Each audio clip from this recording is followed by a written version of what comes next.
Editor Anil Singh भी सोमवार और अगले हफ्ते के लिए स्ट्रैटेजी बनाने के लिए क्या रिकमेंडेशन दे रहे हैं?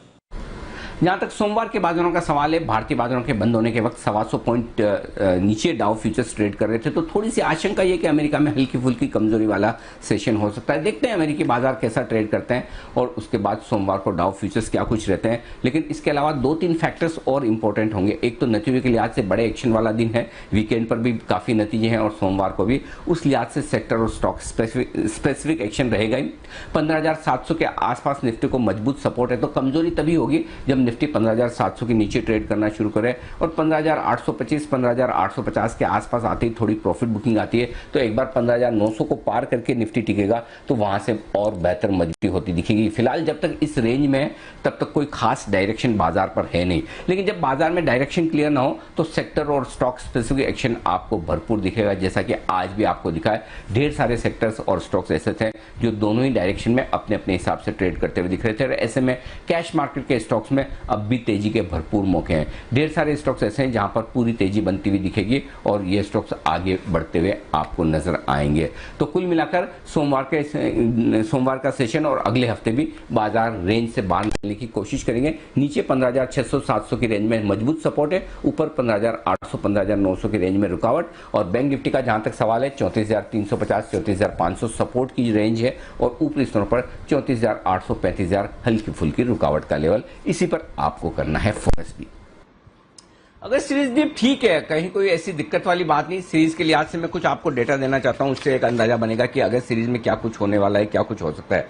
पहली बात तो ये कि सीरीज की शुरुआत में जो फ्यूचर्स निफ्टी फ्यूचर्स का ओपन इंटरेस्ट है वो थोड़ा कम आया है। 88 लाख शेयरों के ओपन इंटरेस्ट के साथ हम इस सीरीज की शुरुआत कर रहे हैं। इसका मतलब क्या है? पिछली सीरीज के मुकाबले में आप देखेंगे तो 93 लाख शेयरों का ओपन इंटरेस्ट था, यानी कि पिछली सीरीज से कम ओपन इंटरेस्ट पर आप जा रहे हैं। ये सीरीज लगभग 54 पॉइंट के नुकसान के साथ हमने बंद किए जुलाई सीरीज।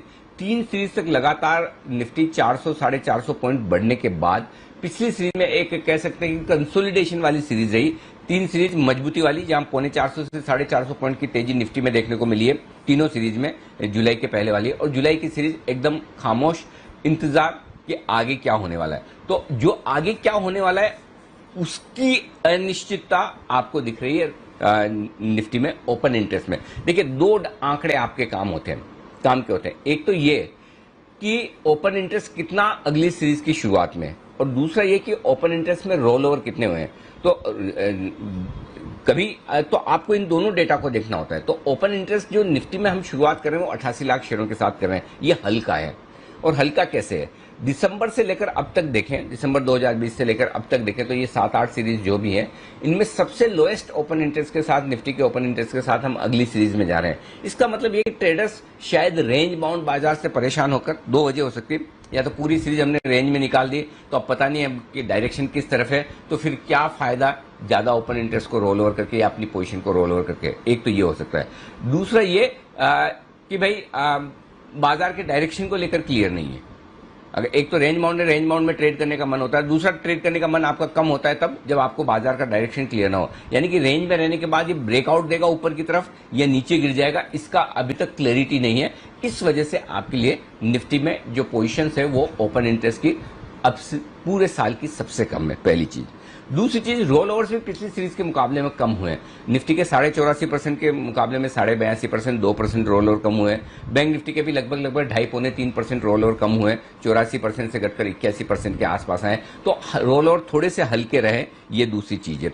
तो इसका मतलब क्लियर कट है कि जुलाई सीरीज थोड़ा फ्रस्ट्रेट करने वाली थी, कोई डायरेक्शन बड़ा बना नहीं और ट्रेडर्स इसलिए अगस्त सीरीज को लेकर बहुत ज्यादा तेजी या मंदी के लिहाज से एक्शन में नहीं है। पर डाउ फ्यूचर्स या फिर ग्लोबल मार्केट्स को लेकर एक सवाल बन रहा है सर, क्योंकि रोज हम देख रहे हैं कि काफी वॉलेटिलिटी यहां पर बढ़ती हुई दिख रही है।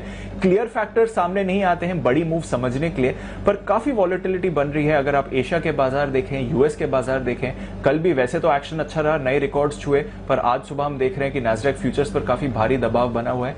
कैसे समझे इस ग्लोबल एक्शन को और ये जो वॉलेटिलिटी आ रही है यहां से? दीप, ये बात सही है और ये बाजारों की आदत ही है कि कुछ समय तक बहुत वोलेटाइल रहेंगे, फिर थक जाएंगे, बोला अरे नहीं, इतना ऊपर नीचे होके करना क्या है, लॉन्ग टर्म में तो सब कुछ अच्छा ही है, तो फिर क्यों फालतू में रोज रोज का देखना। तो उसके बाद आप वोलेटिलिटी कम होते देखते हैं। थोड़े दिन तक आप एकदम रेंज बाउंड में ट्रेड में रहते हैं और फिर फ्रस्ट्रेट हो जाते हैं, बोर हो जाते हैं कि नहीं यार ये लाइफ भी मजेदार नहीं है, थोड़ा कुछ तूफानी किया जाए, उस तरह का मामला आता है, फिर बाजार वोलेटाइल होते हैं। लेकिन वो बाजार की आदत में ही है, कुछ समय वोलेटिलिटी, कुछ समय एकदम रेंज बाउंड शांत ट्रेड, और इसके बीच में आपको हमेशा स्विचिंग होती हुई दिखती है। तो बहुत समय तक डाउन है नेस्डेक ने, आपको देखा ना आपने कि मतलब एकदम ठंडा मामला है, 50 पॉइंट ऊपर नीचे में नेस्डेक रोज दिन भर में ट्रेड करके बंद हो जाता था। डाउन मुश्किल से 100, 150, 200 पॉइंट ऊपर नीचे होते थे, ऐसा लगता था खुला ही क्यों, जहां खुला वहीं तो बंद हो रहा है। लेकिन उससे अब आप एक्सट्रीम वॉलिटिलिटी की तरफ आ रहे हैं। लेकिन ठीक है, मुझे नहीं लगता कि कहीं कोई खास दिक्कत वाली बात है अमेरिकी बाजारों में। आज जो डाउ फ्यूचर्स आपको कमजोर दिख रहे हैं, इसकी वजह यह कि बाजार बंद होने के बाद जो अमेजोन के रिजल्ट आए थे वो थोड़े कमजोर है, तो शायद बाजार उसे कहीं कहीं पचाने की कोशिश कर रहा है, ठीक है। और दूसरा, हांगकांग की तो अपनी खुद की समस्याएं हैं, बेचारे वो अपनी दिक्कतों से ही बाहर नहीं आ पा रहे हैं। उनके तो जो चाइना की तरफ से जो रेस्ट्रिक्शंस लग रहे हैं कर रहे हैं, तो एक आध दिन कल रिकवरी दिखी है, आज फिर ढीले हो गए वो। तो हांगकांग से हमें फर्क नहीं पड़ता, चाइना से हमें फर्क नहीं पड़ता, लेकिन हाँ बाकी बाजार जो भी है, निक्केई वगैरह, निक्केई पूरा का पूरा रिफ्लेक्शन है, आप देख लीजिए डाउ फ्यूचर्स का। तो ओवरऑल ग्लोबल संकेत मिले जुले हैं। मैं न तो कल की अमेरिकी बाजारों की रिकॉर्ड हाई को देखकर बहुत अति उत्साहित हूं, पॉजिटिव हूं। पॉजिटिव होना अलग बात है और ओवर एक्साइटेड होना अलग बात है, तो पॉजिटिव है। और नई डाउ फ्यूचर्स की कमजोरी को देखकर या बाकी एशियाई बाजारों में लाल निशान को देखकर कोई बहुत मूड खराब है।